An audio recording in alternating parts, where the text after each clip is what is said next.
하나님은 상한 심령으로 참회했던 다윗을 용서해 주셨습니다. 그 언약에 근거해서, 은혜 언약에 근거해서 다윗을 사울처럼 버리지 않으시고 그 나라를 공고히 하게 해 주셨습니다. 하지만 다윗에게 부성적인 징계는 내리셨죠. 칼이 다윗의 집에서 떠나지 않을 것이다 라고 말씀하셨습니다. 오늘 본문이 바로 그 칼의 징계의 서막을 보여줍니다. 13장 1절을 보시면 그 후에 이 일이 있으니라 라고 말씀하고 있거든요. 즉 하나님이 말씀하셨던 그 칼의 징계, 그리고 그 첫째 아들이 죽고 하는 그 상황 속에서 그 후에 이런 일이 있었다라고 하는 것을 말씀하면서 이제 이 칼의 징계가 어떻게 구체적으로 나타나는지 보여주는 것입니다. 따라서 오늘 본문은 성경에서 가장 어둡고 잔혹한 이야기를 그려주고 있어요. 우리 아이들이 앞에 딱 앉아 있는데 아이들에게 참 설명하기가 힘든 본문이 오늘 본문입니다. 그러나 성경은 인간이 얼마나 악해질 수 있는지, 어디까지 타락할 수 있는지 적나라하게 폭로해 주죠. 우리 아이들도 어릴 때부터 이 죄가 얼마나 무서운 것인가를 듣고 배워야 됩니다. 그래서 오늘 말씀을 우리 아이들 앞에서도 기꺼이 전하고자 합니다. 그리고 또 오늘 본문의 큰 흐름 가운데 중요한 것은요, 가정의 가장인 아버지의 역할이 얼마나 중요한가를 보여줍니다. 뭐 꼭 아버지만이 아니죠. 어머니도 마찬가지입니다. 부모님의 역할이 얼마나 중요한가. 부모님의 그 악함이 자녀들에게 어떤 악영향으로 나타나게 되는가에 대해서도 오늘 우리는 살필 수 있어요. 다윗은 분명히 훌륭한 믿음의 사람이었습니다. 그리고 민족적으로 봤을 땐 영웅임에 분명하죠. 하지만 가정에서만큼은 그리 훌륭한 아버지는 되지 못했어요. 이것이 참 안타까운 일이었습니다. 그러나 여러분, 이런 일들은 우리 교회 안에서도 비일비재하죠. 교회에서는 꽤 괜찮은 신앙임에 불구하고 집에서는 믿음의 본을 보이지 못하는 부모님들이 현실적으로 꽤나 있는 것입니다. 그러다 보면 그런 악영향이 자녀들에게 이어지는 것을 보게 됩니다. 하나님은 부모를 통해서 하나님을 보게 만들죠. 아버지라고 하는 하나님의 호칭이 육신의 아버지에게 허락되는 것 아닙니까? 아버지를 통해서 하나님을 배우는 겁니다. 부모님을 통해서 하나님을 배우게 되는 겁니다. 그러나 부모님이 죄로 얼룩져 있을 때 하나님에 대한 왜곡이 발생해 버리죠. 이게 문제가 되는 것입니다. 자녀들은 믿음으로 성장하지 못하게 되는 것이죠. 물론 여러분, 자녀의 불신앙이 다 부모 때문이다, 이렇게 말할 수는 없습니다. 그렇게 말해서도 안 됩니다. 우리가 지난번 살펴본 것처럼 사무엘 선지자조차도 자식들이 신앙으로 서지 못했다는 것을 우리는 보았습니다. 흠이 나타나지 않는 사무엘이었음에도 불구하고 자녀들이 믿음으로 굳게 서지 못했어요. 여러분, 올해로 프랜시스 뚜레틴이라고 하는 신학자가 탄생한 지 400년이 되는 해거든요. 그래서 많은 그런 학회에서 뚜레틴을 기념하는데, 뚜레틴은 칼빈 이후의 최고의 조직 신학자입니다. 그래서 뚜레틴, 칼빈, 뚜레틴, 그 다음에 찰스 하치, 루이스 볼컵이라고 하는 개혁주의 조직 신학이 그 족보가 이어지거든요. 그 칼빈의 신학을 더 풍성하게 만들었던 사람이 뚜레틴인데, 이 뚜레틴의 자식이 믿음으로 서지 못했어요. 유명한 일화가 있습니다. 그렇게 훌륭한 신학자임에도 불구하고, 그렇게 교회사적으로 존경받는 사람임에도 불구하고 자식의 신앙은 실패했었다라는 것이죠. 그러나 자녀들의 신앙은 부모님의 신앙과 밀접한 관계가 있다는 것은 분명한 사실입니다. 오늘 본문이 그것을 우리에게 가르쳐줍니다. 그래서 오늘 본문은 구속사적으로 오늘 해석하기보다는 조금 더 윤리적이고 실천적인 부분으로 우리가 오늘 본문을 좀 살펴보면서 은혜를 나눠 보고자 합니다.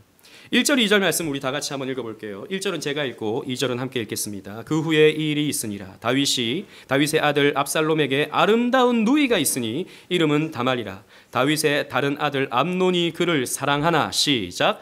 그는 처녀이므로 어찌할 수 없는 줄을 알고 암논이 그의 누이 다말 때문에 울화로 말미암아 병이 되니라. 아멘. 다윗의 아들 압살롬이라고 하는 이름이 처음 등장합니다. 그래서 오늘 본문의 큰 흐름은 다음 장 이어서도 마찬가지로 본문의 핵심은 압살롬입니다. 압살롬에게 아름다운 누이가 있었어요. 이름은 다말입니다. 이 압살롬은 다윗의 셋째 아들이에요. 구술 왕의 딸 마가라고 하는 여인과 다윗이 결혼을 했습니다. 그러니까 이방인이에요. 혈통적으로는 이방인입니다. 정략 결혼을 한 것 같아요. 정략 결혼을 통해서 아이를 낳았는데 남자아이가 압살롬이었고 딸이 다말이었습니다. 다말이라는 말은 종려나무 라고 하는 뜻을 가지고 있거든요. 야자나무로 이렇게 표현되기도 하고 아름다움의 상징입니다. 축복의 상징이에요. 다말이라는 말은. 이 압살롬과 이 다말은 친남매 지간이었죠. 그런데 이 다말이 어여뻤습니다. 이뻤습니다. 성경에도 보면 아름다웠다라고 하고 있죠. 문제가 생겼습니다. 베달은 오빠 암논 첫째 아들입니다. 이 다윗의 첫째 아들인 암논이 다말을 좋아하게 된 겁니다. 형제끼리요. 첫째 아들은요 장자입니다. 그러니까 아버지에게 있어서 가장 많은 것을 물려받을 수 있는 권한이 장자에게 있죠. 2배의 몫을 가지니까요. 그러므로 아버지의 권세와 아버지의 어떤 그 힘을 가장 많이 이어받을 수 있는 사람이 암논이었습니다. 그러니까 많은 사람이 따랐겠죠. 힘이 있습니다. 권세가 있습니다. 이 암논이 다말을 사랑했다. 1절에 그를 사랑하나라고 했습니다. 그런데 여기 표현 아하브라는 말, 이 사랑하다라고 하는 표현 아하브라는 말은 성경에서 보면 굉장히 광범위하게 사용될 수 있는 사랑의 표현이에요. 그러니까 하나님도 당신의 백성들을 아하브한다라고 하는 표현이 있긴 한데, 근데 이것은요 좀 육체적인 사랑에게도 적용될 수 있는 표현입니다. 즉 식욕, 그러니까 음식에 대한 어떤 열망 이런 거 있지 않습니까? 식욕, 이것도 아하브라고 표현되기도 해요. 성욕, 이것도 아하브라고 표현되기도 합니다. 아무튼 이 암논은요 다말을 아하브했습니다. 사랑했는데 육체적으로 사랑한 거죠. 어떻게 그래도 이 오빠가, 베달은 남매이긴 하지만 오빠가 여동생을 좋아할 수 있겠습니까? 우리는 상상하기 어렵습니다. 근데 이건요 최근에 사람들의 머릿속에 고착화된 거예요. 그러니까 오늘날에는 유전학이 발달하다 보니까 이 근친상간을 가지게 되면 좀 문제가 생기잖아요. 자식들에게 문제가 생기는 것이 이제 생물학적으로나 어떤 문제가 생기지 않습니까? 그러므로 이제 금지하게 되고 법적으로나 생물학적으로나 그것이 안 된다라고 우리는 인식하고 있지만, 사실 여러분 고대 사회를 보면, 중세 사회를 보면 근친상간은 허다하게 일어났어요. 알렉산더만 하더라도 누나와 결혼을 하고, 로마의 황제들, 수많은 황제들은요 자신의 왕권을 공고하기 위해서 근친상간을 쉽게 했습니다. 중세 때도 마찬가지예요. 그러므로 여러분 이때 당시에 수많은 이방 나라들은 근친상간을 해왔습니다. 그러므로 암논도 그것을 보면서 자기 동생을 사랑하는 데 있어서 아무런 거리낌이 없었던 것이죠. 얼마나 좋아했던지 상사병까지 가졌습니다. 병까지 든 거예요. 너무 함께 하고 싶어서. 그러니까 옆에서 보던 사촌 형이었던 요나답이 조언을 해줍니다. 이 요나답은 성경에 의하면 간교한 자예요. 간교한 자. 그래서 이 베달은 오빠가 이 여동생을 좋아하는 것을 보면 좀 만류를 해야 되는데, 그건 하나님의 백성들은 해서는 안 되는 것인데 좋아하는 거예요. 그걸 부추겨줍니다. 그럼 내가 좋은 방법을 가르쳐줄게 라고 부추겨줘요. 그런데 여러분 우리가 기억해야 될 것은, 다른 나라들은 다 근친상간이 허용될지 모르지만 이스라엘만큼은요 이건 허용될 수 없는 것이거든요. 그리고 주보를 보십시오. 레위기 18장 9절 말씀입니다. 하나님은 율법을 통해서 이스라엘 백성들에게 이렇게 말씀하고 있어요. 시작. 너는 내 자매 곧 내 아버지의 딸이나 내 어머니의 딸이나 집에서나 다른 곳에서 출생하였음을 막론하고 그들의 하체를 범하지 말지니라. 아멘. 내 자매, 아버지의 딸, 내 어머니의 딸이 내 집, 같이 사는 내 집 안에서 있는 남매뿐만 아니라 집 밖에서 뭐 첩이라든지 아니면 뭐 그때 당시에 그런 게 많았으니까 그런 상황이라 하더라도 하체를 범하지 말라. 육체적인 관계를 맺지 말라라고 하는 것을 율법은 말해주고 있습니다. 그런데 요나답은 이것을 부추겨주죠. 내가 좋은 방법 가르쳐줄게. 병든 채 해. 병든 척을 하고 아버지께 요청을 해. 아버지, 내가 이렇게 병들었는데 내 누이 다말을 나에게 보내주셔서 나를 좀 간호하게 해주십시오 라고 요청을 한번 해봐 라고 말합니다. 이 간교한 자, 이 요나답은요 마치 사탄과 비슷하죠. 그 선악과를 따먹으려고 했던 그 하와를 막 부추기면서 괜찮아 먹어도 돼 라고 한 그 간교한 뱀, 그 뱀과 비슷한 모습을 보여줍니다. 이 말을 듣자마자 암논은요 실행에 옮기게 됩니다.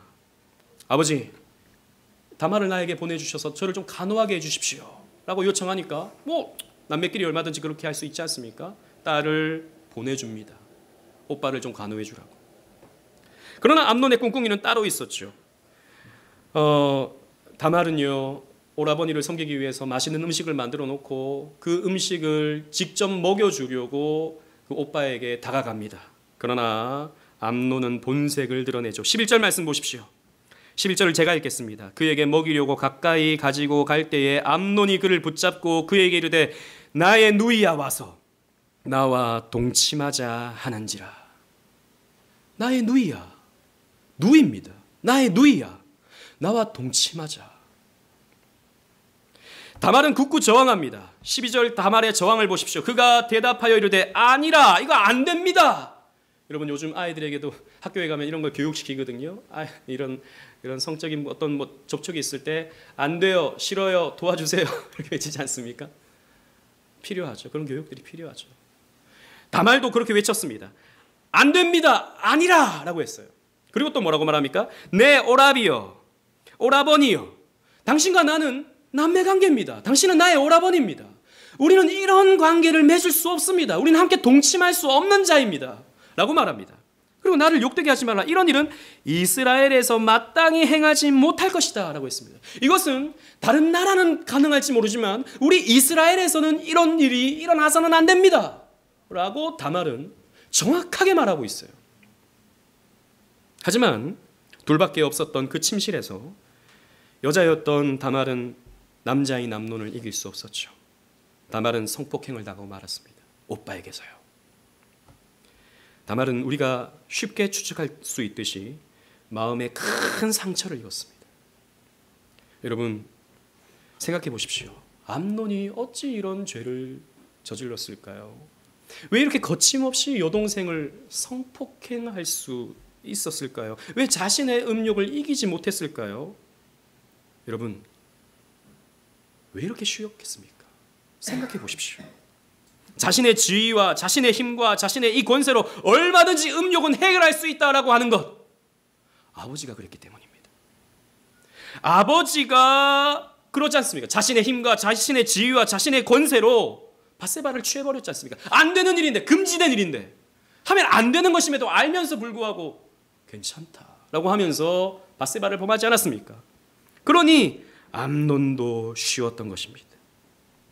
여러분 이 암논의 아합은요 사랑이 아니었습니다. 한낱 음욕에 불과했습니다. 여러분 이것을 어떻게 알 수 있습니까? 이렇게 동침하고 난 이후에 암논의 마음이 변해버립니다. 15절 말씀 보십시오. 15절 말씀. 여기서 우리는 또 인간의 약함이 어떻게 드러나는지를 보게 됩니다. 그리하고 암논이 그를 심히 미워하니, 동침한 후에 갑자기 그를 심히 미워하느니 이제 미워하는 미움이 전에 사랑했던 사랑보다 더한지라. 암논이 그에게 이르되 일어나 가라, 가버려라, 당장 나가라, 이렇게 말해버립니다. 아니 이전에는 병까지 들 정도로 그 여동생을 사랑한다고 했던 이 암논이 이렇게 관계를 가진 후에 미워져 버렸습니다. 어떻게 이런 일이 있을 수 있죠? 저는요 조금 제가 겪었던 여러 가지 일들을 생각해 보면, 제가 직접 겪은 거 말고 제가 겪었던 일들을 보면 좀 이해는 됩니다. 저는 군 생활을 하면서 처음으로 그 정글과 같은 남성 세계를 경험했던 적이 있었어요. 저는 그래도 교회에서 쭉 자랐고 좀 제가 이렇게 자라왔던 환경은 그래도 좀 모범적인 좀 그런 환경에서 쭉 자라왔거든요. 그러니까 제 주변 사람들도 항상 기도하는 사람들이고 말씀 안에서 좀 거룩하게 살려고 했던 사람들이었고 그랬는데 이 군대 가니까 별의별 사람들이 다 있더라고요. 진짜 이건 그냥 정글이에요. 정글. 우리 군대 가본 그 청년들도 그런 경험들, 우리 남자분들 그런 경험들 많았을 겁니다. 머릿속에, 남자들의 머릿속에 두 가지밖에 없더라고요. 첫 번째는 돈, 어떻게 돈 버나, 돈 하는 돈. 두 번째는 여자를 어떻게 내가 사귀고 어떻게 그 여자와 관계를 맺는가, 이것밖에 머릿속에 든 게 없어요. 제가 그래서 처음에 너무 충격을 받았죠. 그러면서 이제 휴가 나갔다가 뭐 들어오는 그런 고참들의 이야기, 뭐 별의별 얘기를 다 듣는 거예요. 뭐 자기의 어떤 성경험 이런 것들을 듣는 겁니다. 근데 신기한 게요, 그 군대를 보낸 여자친구들 중에서 군대를 기다리는 여자친구들이 생각보다 꽤나 있더라고요. 2년, 저는 이제 2년 2개월 군 생활을 했는데 그 기다리는 여자분들이 꽤나 많더라고요. 근데 기다리잖아요. 그러면 한 병장 제대하기 직전에 남자 쪽에서 헤어지자고 말합니다. 그 좀 많이 들었거든요. 휴가 나가서 무슨 관계를 맺고 뭐 성적인 어떤 접촉을 하고 그런 얘기들을 듣다가 제대하기 직전에 헤어지자 그러는 거예요. 다이라 왜 그러는 걸까? 그냥 물어본 거예요. 너무 심각하게 생각해 보지 마세요. 다이가 그랬다는 건 아니에요. 책임지기 싫은 거죠. 책임지기 싫은 겁니다. 나는 그냥 결혼하려고 만난 게 아니라 적당히 그냥 내 외로움을 채우려고 만나는 거죠. 내 성욕을 해소하기 위해서 만난 겁니다. 근데 제대하면 어떻게 되죠? 책임감이 생겨버리는 거예요. 그러니까 싫은 겁니다. 헤어지자 그러는 거예요. 여자친구가 기다리면요, 남자가 헤어지자 그래요. 저는 이 암논의 마음이 비슷한 마음이 아닌가. 뭐죠? 여성을, 다말을요, 성적 도구로 생각하는 거예요. 지난번에도 말씀드렸죠. 여러분, 사랑과 이 음욕의 차이가 무엇입니까?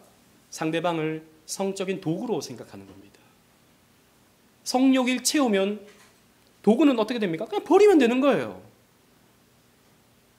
세상의 음욕이 이렇습니다. 그러니까 버려진 이 다말은요, 상처를 받는 것이죠. 도구가 되어버렸기 때문입니다. 여러분, 이것이 왜곡된 사랑, 더러운 음욕입니다. 다윗도 그랬죠.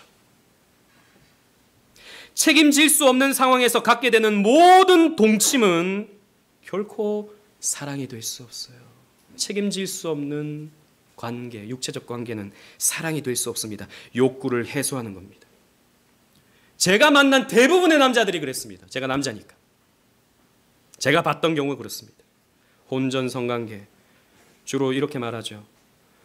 오빠 믿지? 이렇게 말하죠. 오빠 믿으니까 같이 오늘 밤은 같이 보내자. 제가 예전에 대학생들 가르칠 때 그렇게 말했습니다. 그렇게 말하는 남자가 있다면 꼭 말해줘라. 아니, 나는 예수님을 믿어. 이렇게 말해주라고 했습니다. 나는 예수를 믿지, 너는 못 믿는다. 그래라는 거죠. 네.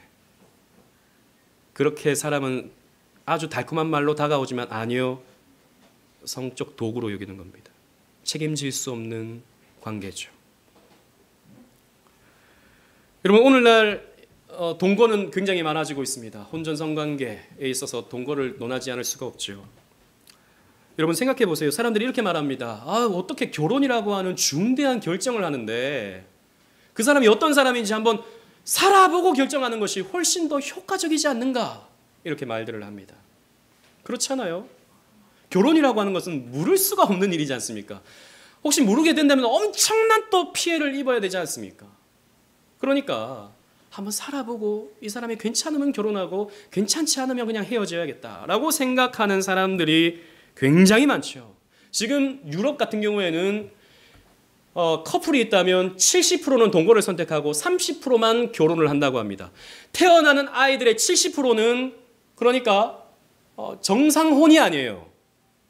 정상혼은 30%밖에 되지 않습니다. 가장 심한 것이 이제 아이슬란드가 그렇답니다. 제가 어제 기사를 좀 참고했는데요. 그렇게 여러분 관계를 맺고 그렇게 살아가는 사람들이 너무 많다는 것이죠. 한편으로는 그럴듯해 보입니다. 그렇지, 중요한 결정을 하는데 한번 경험은 해봐야지. 한번 깊이는 알아봐야지. 그래야 평생을 맡길 수 있는 것이 아닌가. 그런데 생각해 보십시오. 이건요, 상대방을 도구화시키는 겁니다. 자, 이건 어떻습니까? 여러분들이 자동차를 사는데 요즘 자동차 얼마나 비쌉니까? 3천만 원, 4천만 원 하는 자동차. 살 때 여러분 그냥 인터넷에 올라 있는 그냥 소개 글 하나 보고 여러분은 자동차를 사십니까? 카탈로그에 있는 그림 하나 보고 나 이걸로 할게요. 여러분 돈을 다 지불해 버리십니까?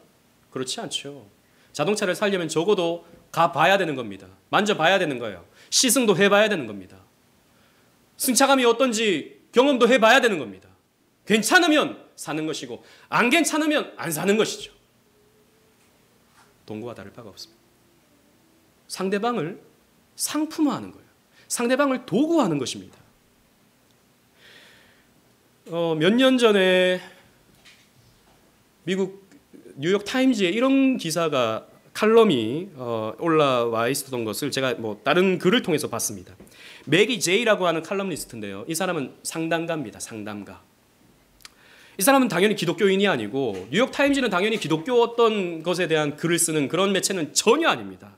그런데 이 칼럼의 제목은 이것이었어요. 동거의 몰락.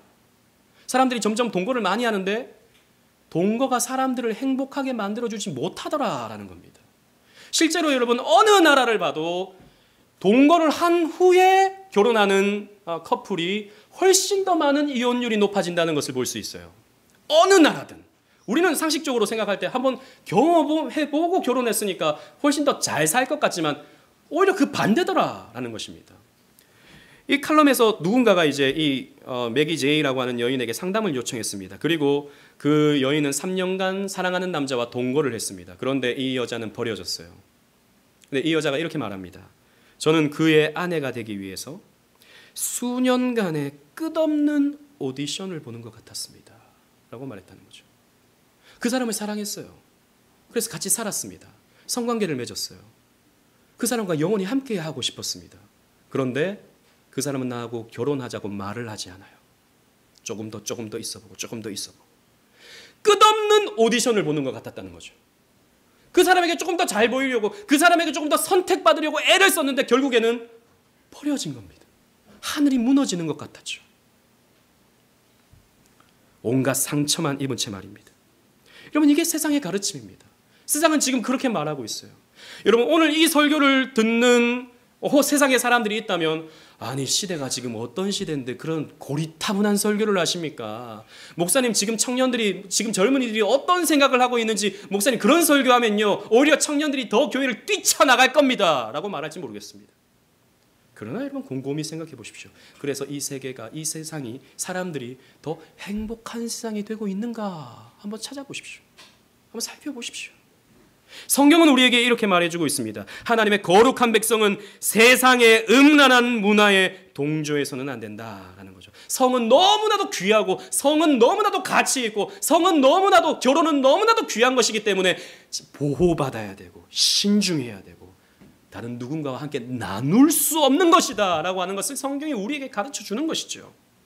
그래서 세상의 음란한 문화는 즐거워 보이나 나를 잠깐 쾌락적으로 즐겁게 만들어줄지 모르나 결국 상처만 남기게 되는 것입니다. 데살로니가전서 4장 3절 5절 말씀을 우리 다 같이 한번 읽어보도록 하겠습니다. 시작. 하나님의 뜻은 이것이니 너희의 거룩함이라. 음란을 버리고 각각 거룩함과 존귀함으로 자기의 아내 대할 줄을 알고 하나님을 모르는 이방인과 같이 세격을 따르지 말고. 아멘. 하나님의 뜻은 우리의 거룩함입니다. 음란을 버려버려야 돼요. 그래서 우리의 몸을 지킬 수 있어야 됩니다. 세상 음욕에 우리의 몸을 내어놓아서는 안 된다는 것이죠. 그런데 자기의 친 여동생인지 누인지 아무튼 압살롬이 이 소식을 듣고 의외로 차분했습니다. 20절 말씀 보십시오. 20절 말씀. 그의 오라버니 압살롬이 그에게 이르되 내 오라버니 암논이 너와 함께 있었느냐. 그러나 그는 내 오라버니이니 누이야. 지금은 잠잠히 있고. 자, 뭔가가 있습니다. 그죠? 지금은 잠잠히 있자. 뭐죠? 내가 생각이 있다라는 겁니다. 내가 이 일을 그냥 넘어갈 수 없다. 하지만 지금은 잠잠히 있자라는 겁니다. 이것으로 말미암아 근심하지 말라. 내가 가만히 두지 않겠다. 보복하겠다. 이런 의미죠. 이에 다말이 그의 오라버니 압살롬의 집에 있어 처량하게 지내니라 라고 했습니다. 어쨌든 다말은요, 큰 상처를 입고 처량하게 지내고 있습니다. 그런데 압살롬은요, 형에게 아무 말 하지 않아요. 22절에도 보면 압살롬은 암논이 그의 누이 다말을 욕되게 하였으므로 그를 미워는 했는데 암논에 대하여 잘잘못을 압살롬이 말하지 아니하니. 형님 왜 그렇게 했습니까? 내 누이를 왜 그렇게 욕보였습니까? 라고 말하지 않았어요. 뒤에서 칼을 가는 거죠. 때를 기다리는 겁니다. 아직까지는 자기가 뒷수습을 할 수 없는, 힘이 없는 상태에 있기 때문에 자기가 좀 더 힘을 갖추고 뭔가 좀 거사를 치를 수 있을 때 뭔가를 행하겠다라고 하는 말이 여기에서 드러나는 것이죠. 그리고 때가 됩니다. 2년이 지났어요. 이 일이 있고 나서 2년. 압살롬이 양털 깎는 날이 되었습니다. 여러분 지난번에 우리가 살펴봤던 것처럼 양털을 깎는 것은요, 추수를 하는 것과 같은 거예요. 잔치를 벌여야 되는 겁니다. 그래서 동네 사람들을 초청하는데 아버지에게 압살롬이 요청을 합니다. 아버지, 제가 양털 깎는 날이 되었으니까 아버지와 아버지의 아들들, 내 형님들을 우리 집에 초청하길 원합니다. 잔치를 벌이길 원합니다. 한번 다 저희 집으로 오십시오 라고 말합니다. 그런데 다윗은 야, 그냥 동네에서만 잔치하면 되지, 왕이 가고 왕자들이 가면 너무 크게 된다. 그렇게 하지 말고 그냥 조촐하게 해라 라고 이야기를 해줘요. 그런데 압살롬이요, 이렇게 말합니다. 아버지, 그러면 내 형님 암논만이라도 우리 집에 오게 해주십시오 라고 말해요. 그런데 26절 말씀 보십시오. 26절 말씀 보면 다윗이 뭔가 뭐지? 이런 생각을 하게 됩니다. 26절 말미에 세 번역의 표현을 제가 읽어드릴게요. 암논이 너와 함께 가야 할 이유가 무엇이냐? 왜 암논을 오라고 그러는 거야? 왜 암논만이라도 꼭 오라 그러는 거야? 물어봅니다. 이제 다윗도 뭔가 아는 거죠. 뭔가 느끼는 겁니다. 뭔가 있는가? 생각을 하는 거죠. 하지만 압살롬이요, 계속해서 간청을 합니다. 간청을 하니까 그러면 아들들, 그 왕자들은 내가 다 보내주겠다라고 해서 왕자들이 압살롬이 베푸는 잔치에 참여하게 되죠. 그때 압살롬은 거사를 치릅니다. 28절, 29절 말씀 보십시오. 압살롬이 이미 그의 종들에게 명령하여 이르기를 너희는 이제 암논의 마음이 술로 즐거워할 때 자세히 보다가 내가 너희에게 암논을 치라 하거든 그를 죽이라. 두려워하지 말라. 내가 너희에게 명령한 것이 아니냐. 너희는 담대히 용기를 내라 한지라. 29절에 보면 압살롬의 종들이 압살롬의 명령대로 암논에게 행함에 죽임에 왕의 모든 아들들이 일어나 각기 노새를 타고 도망하니라 라고 했습니다. 암논이 술에 취하자 암논을 죽여버린 것이죠. 여러분, 이 일이 도대체 무엇입니까? 형제가 형제를 죽인 일입니다. 자기 누이를 욕보인 일에 대한 압살롬의 복수였습니다. 여러분, 암논을 한번 생각해 보십시다. 암논은 나쁜 놈이에요. 그죠? 오늘 본문 말씀에서 봤을 때 전혀 암논을 지지할 수 있는 요소가 없습니다. 암논은 벌받아야 마땅합니다. 그래서 암논이 죽었어요. 통쾌할 수 있어요. 어떻게 보면 야, 나쁜 놈 잘 죽었다, 이렇게 생각할 수 있습니다. 압살롬, 그래, 자기 누이가 욕을 당했는데 동생이 가만히 있으면 안 되지, 오빠가 가만히 있으면 안 되지, 우리 이렇게 생각할 수 있습니다. 그러나 여러분, 성경은요, 그 어떤 경우라도 사적인 심판, 개인적인 복수를 금하고 있다는 사실을 우리는 기억해야 됩니다. 개인적인 살인, 이것을 금하고 있다는 사실을 우리는 기억해야 됩니다. 복수는 여러분 누가 하는 것입니까? 하나님이 하시는 겁니다. 그리고 심판은요, 개인이 하는 것이 아니라 국가 공권력을 통해서 이루어지게 되는 거예요. 구약 성경에 보면 살인한 자는, 그러니까 사람을 죽인 자는 저도 죽일지니라 라고 하고 있거든요. 이건 여러분, 저 사람을 죽였으니까 너희도 그 사람을 죽여라, 이런 말이 아니에요. 재판할 때 살인죄는 사형에 처하라 라고 하는 말씀이에요. 공권력을 통해서 살인을 하는 겁니다. 그러니까 심판을 하는 겁니다. 개인이 할 수 없는 거예요. 로마서 13장 4절 말씀 우리 주보를 보시면서 다 같이 읽어보도록 하겠습니다. 시작. 그는 하나님의 사역자가 되어 내게 선을 베푸는 자니라. 그러나 내게 악을 행하거든 두려워하라. 그가 공연히 칼을 가지지 아니하였으니 곧 하나님의 사역자가 되어 악을 행하는 자에게 진노하심을 따라 보응하는 자니라. 아멘. 이 그는요 누구냐 하면 위정자를 말하고 있습니다. 위정자는 칼의 권세를 가지고 있다라는 것입니다.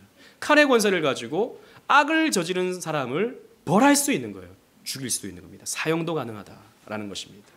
그래서 이런 심판은 개인적으로 할 것이 아니라 국가 공권력을 통해서 하는 것입니다.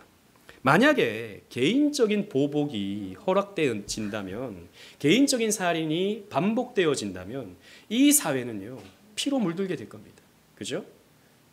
저 사람이 나한테 해를 했으니까 내가 똑같이 갚아주는 이런 과정이 된다면 이 사회는요 엄청난 소용돌이 속에 빠져 들어갈 수밖에 없게 될 것입니다. 그런데 제가 말씀드리고 싶은 건 이것입니다. 일이 이렇게 된 데에는 또 마찬가지로 다윗의 책임이 없다 할 수 없습니다. 왜냐하면 다윗은 한 이 가정의 가장일 뿐만 아니라 공권력을 가진 자였기 때문입니다. 칼의 권세가 누구에게 지금 있습니까? 다윗에게 있어요. 그런데 다윗은요 이 칼의 권세를 사용하지 않았습니다. 여러분 지난번에 암논이 다말을 욕보였을 때 성경에 보면요 21절 말씀 보십시오. 다윗의 반응을 보십시오. 어떤 반응을 보이냐면 다윗이 이 모든 일을 듣고 심히 노하니라 라고 했습니다. 그러니까 여동생을 겁탈한 암논의 소식을 듣고 노했습니다. 어떻게 그런 일이 있을 수 있느냐 라면서 노했습니다. 그런데 그 다음 구절을 보면 뭐 암논을 소환한다든지 암논을 벌했다든지 너 왜 그렇게 했느냐라든지 책망하는 것 전혀 나타나지 않아요. 그냥 본인 혼자 그냥 흥분하고 끝나버립니다. 뭘 하지 못했어요. 생각해 보세요. 왜 다윗이 암논을 벌하지 못했을까요? 만약 암논이 그 음욕 때문에 범한 그 죄 때문에 벌을 받아야 된다면 자기도 벌을 받아야 되는 겁니다. 말을 못하는 거예요.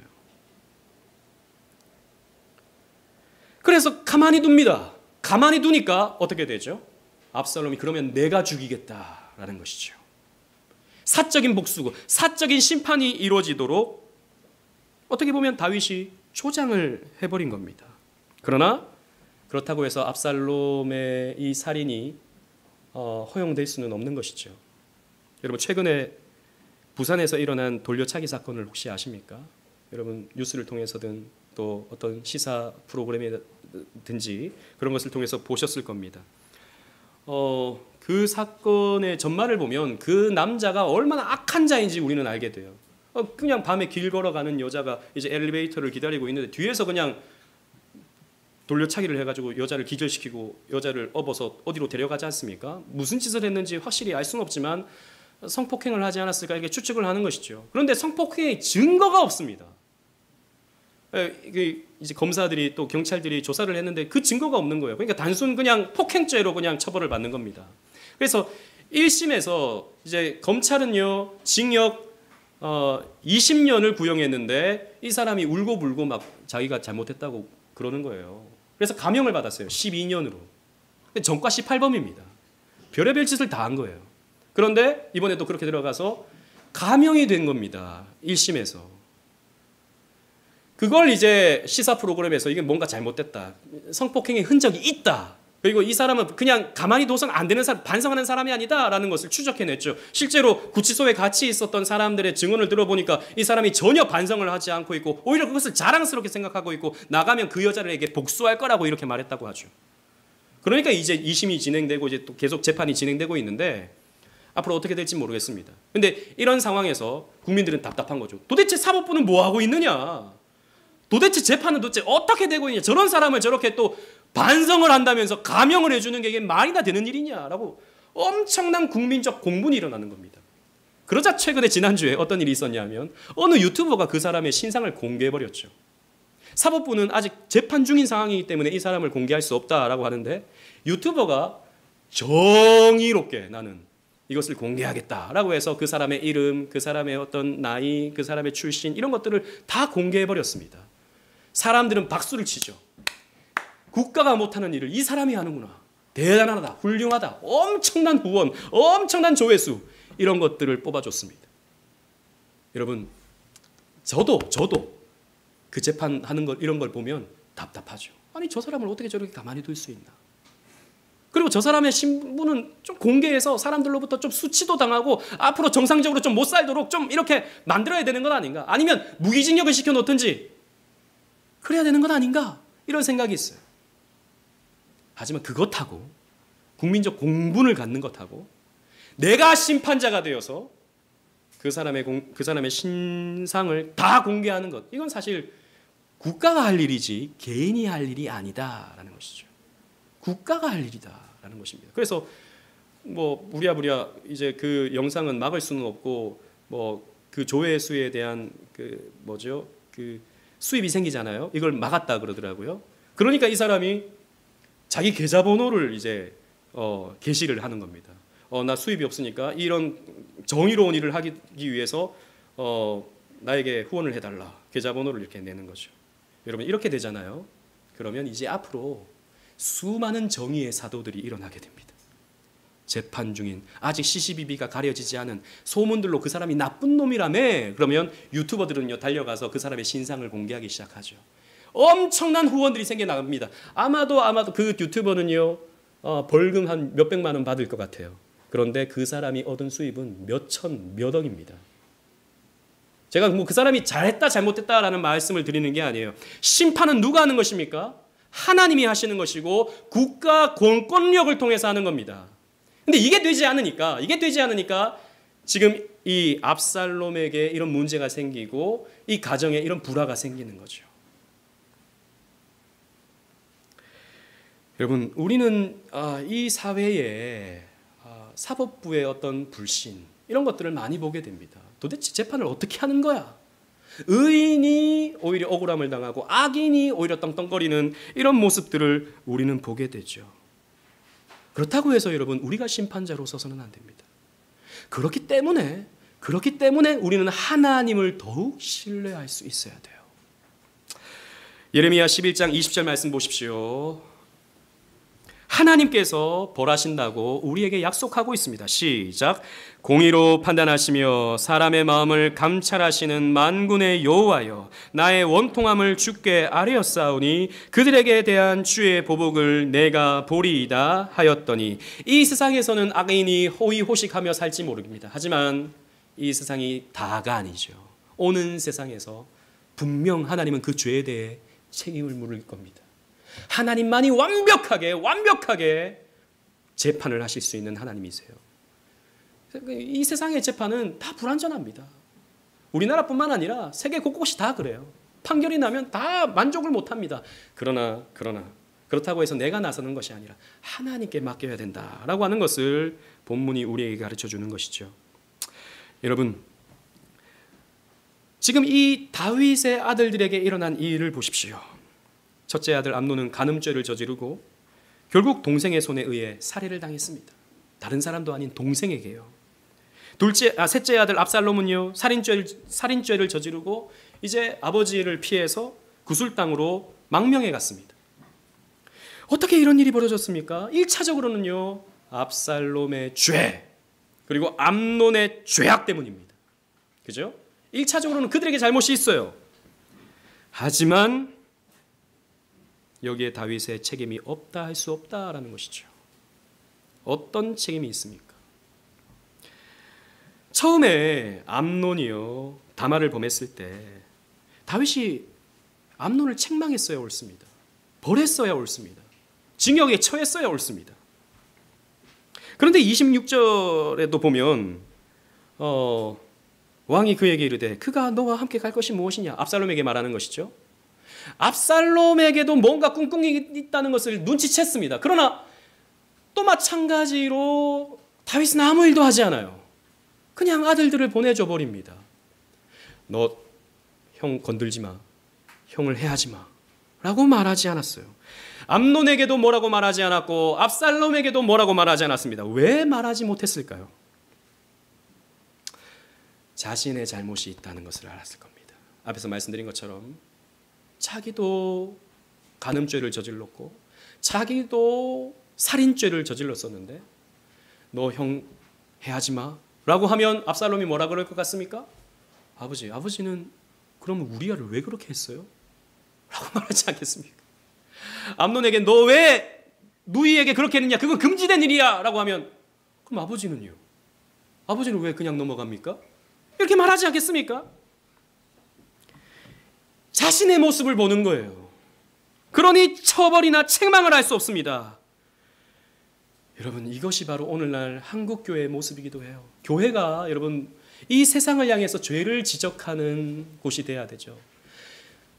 이 세상이 악으로 치닫을 때, 이 세상이 성적으로 온갖 범죄에 치닫을 때 교회는 그것은 죄다, 그것은 악이다 라고 가르쳐 줄 수 있어야 되는데 오늘날 교회는 그런 자격을 상실했죠. 교회가 그것이 죄다라고 말하면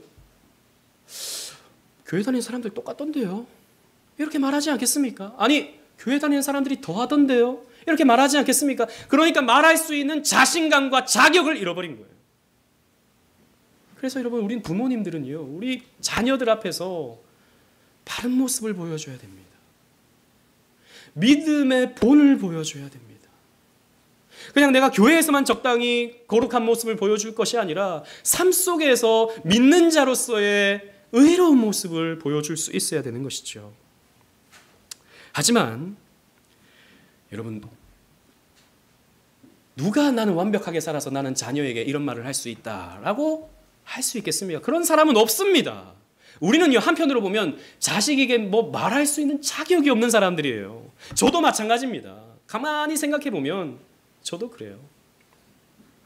그래서 우리는 자녀들에게 말을 잘 못해요. 여러 가지가 있습니다.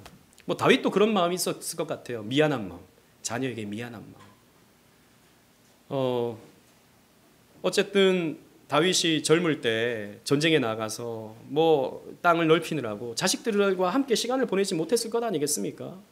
그러니까 늘 자녀에게 미안한 마음을 가지고 있었을지 모르죠. 또 아내가 여럿이다 보니까 그 안에서 온갖 갈등들, 온갖 경쟁들 이런 것이 있었을 것이 뻔하지 않습니까? 내가 그때 이건 못 참고 이렇게 아내들을 많이 두니까 이런 문제가 생기는구나, 내 탓이구나, 이런 생각을 하지 않았겠습니까? 미안한 거죠. 미안한 거니까 뭐라고 말을 못하는 것입니다. 실제로 여러분, 나중에 아도니아가 반역을 저지르죠. 반역을 저지를 때 성경이 이 다윗의 자녀 교육에 대해서 어떻게 말하냐 하면, 여러분 주보를 보십시오. 열왕기상 1장 6절 말씀입니다. 다 같이 한번 읽어보도록 하겠습니다. 시작. 그의 아버지가 내게 어찌하여 그리하였느냐고 하는 말로 한 번도 그를 섭섭하게 한 일이 없었더라. 한 번도 섭섭하게 한 일이 없었어요. 다윗이 자녀들에게 너 왜 그랬느냐? 그건 죄다. 그건 악이다. 말하지 못했어요. 미안해서 그랬는지, 아니면 자기가 그럴 말할 자격이 없는 자라고 그 생각을 했는지 섭섭하게 하지 못했어요. 그러다 보니까 어떻게 됩니까? 자녀들이요, 악의 지배를 받습니다. 여러분, 우리는요, 자녀들을 보면 천사 같아요. 저는 우리 교회 아이들 보면 진짜 천사 같아요. 어떻게 이렇게 착한가? 어떻게 이렇게 이쁜가? 천사 같아요. 그런데 마음으로 이렇게 생각합니다. 속지 말자. 천사는 무슨 쇳덩어리들인데. 여러분, 그렇습니다. 우리 사랑하는 자녀들 사랑해요. 너무 귀합니다. 천사 같아요. 그러나 여러분 아셔야 됩니다. 쇳덩어리입니다. 얘들도 인격을 있으니까 얘들도 존중하고 얘들의 생각과 얘들의 신앙관도 존중하면서 내가 그냥 나중에 알아서 잘하겠지. 그냥 남겨두자. 그냥 두자. 여러분, 그냥 두잖아요. 반드시 죄의 다스림을 받습니다. 죄의 다스림을 받아요. 사람은 그렇게 되어 있는 거예요. 오늘날 아이들이 너무 귀하다 보니까 아이들이 무슨 짓을 해도 용서가 되는 세상이죠. 그러나 여러분 생각하십시오. 여러분들의 그 이뻐하는 그 마음이 아이를 망칠 수 있습니다. 자녀를 망칠 수 있습니다. 여러분들의 그 사랑은 사랑이 아닐 수 있어요. 집착일 수 있어요. 여러분들이 받고 싶은 그 사랑을 아이들에게 그냥 쏟아내는 대리만족일 수 있습니다. 성경은요, 우리에게 자녀들에게 가르치라라고 말씀하고 있습니다. 잠언 22장 6절 말씀 우리 다 같이 한번 읽어보도록 하겠습니다. 시작. 마땅히 행할 길을 아이에게 가르치라. 그리하면 늙어도 그것을 떠나지 아니하리라. 아멘. 우리는 언약을 믿습니다. 하나님의 언약의 계대성을 믿어요. 저는 여러분들에게 자주 이렇게 말씀을 드립니다. 우리 교회는 그런 경우들이 많아요. 자녀들이 교회를 다니지 않는 그런 분들이 꽤나 있어요. 저는 정말 이것을 믿습니다. 언약은 계대적입니다. 부모님이 가진 믿음이, 신실한 믿음이 자녀들에게 계승될 겁니다. 지금 당장은 아니라 할지라도 때가 되면 하나님이 부르시고 때가 되면 그 어머님의, 그 부모님의 기도를 듣고 믿음의 자리로 돌아올 것입니다. 저는 그렇게 믿습니다. 저는 정말 그렇게 믿습니다. 그리고 여러분들에게 그렇게 위로하고 권면하죠. 그러나 여러분, 여기는 또 조건이 있습니다. 그냥 자동으로 그렇게 되는 게 아니에요. 자연스럽게 그냥 때가 되면 알아서 자기 발로 돌아오는 게 아닙니다. 언약을 말씀하시면서 또 우리 부모에게 주시는 말씀이 있습니다. 신명기 6장 7절 말씀 제가 읽어드리겠습니다. 내 자녀에게 부지런히 가르치며 집에 앉았을 때에든지 길에 갈 때에든지 누워있을 때에든지 일어날 때에든지 이 말씀을 강론할 것이며 라고 했습니다. 오늘날 우리 부모님들은 목사님이 이렇게 가르치면 아이들 다 도망갑니다 이렇게 말할 거예요. 집에 앉아있을 때, 길을 갈 때, 누워있을 때, 일어날 때 말씀 읽어, 기도해, 하나님 의지해 이렇게 하면요 기겁을 할 거예요. 실제로 그런 경험을 했던 우리 자녀들도 있을 겁니다. 그러나 여러분, 아이들이 싫어한다고 해서, 아이들이 그걸 힘들어한다고 해서 넘어가잖아요. 그냥 지나가잖아요. 반드시 죄의 다스림을 받습니다. 이렇게 해서 튕겨나가든 저렇게 해서 튕겨나가든 튕겨나가는 건 매한 가지예요. 그렇다면 우리는 말씀을 따라야 되는 겁니다. 여러분, 그렇다고 해서 오해하지 마십시오. 늘 전화해서 야 너 늘 오라 그래가지고 교회 성경 신앙 이렇게 하라는 말씀이 아니에요. 여러분의 중심을 거기에 두라는 말씀입니다. 중심을 거기에 둬야 됩니다. 예수님께서 이렇게 말씀하시죠. 십자가를 지실 때 여인들이 울며 예수님을 따라옵니다.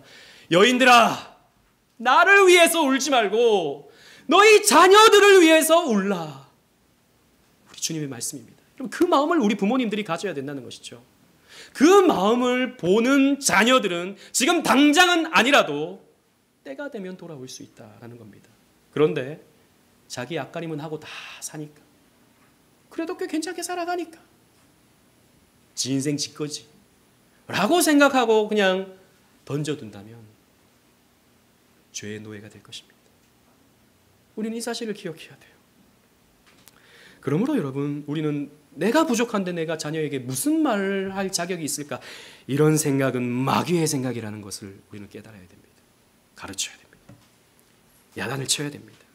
바르게 가르쳐야 됩니다. 예배를 가르쳐야 되고 기도를 가르쳐야 되고 하나님을 경외하는 것을 말해야 됩니다. 물론 여러분, 앞에서 말씀드린 것처럼 자녀의 신앙이 다 부모 때문만은 아닙니다. 하나님의 뜻하신 바가 분명히 있습니다. 하지만 우리의 책임은 다할 수 있어야 된다라는 것이죠. 여러분들의 선함이, 여러분들의 의로움이 자녀들에게 물들어야 될 것입니다. 죄를 물들게 하지 마십시오. 게으름을 물들게 하지 마십시오. 거룩함을 물들게 하십시오.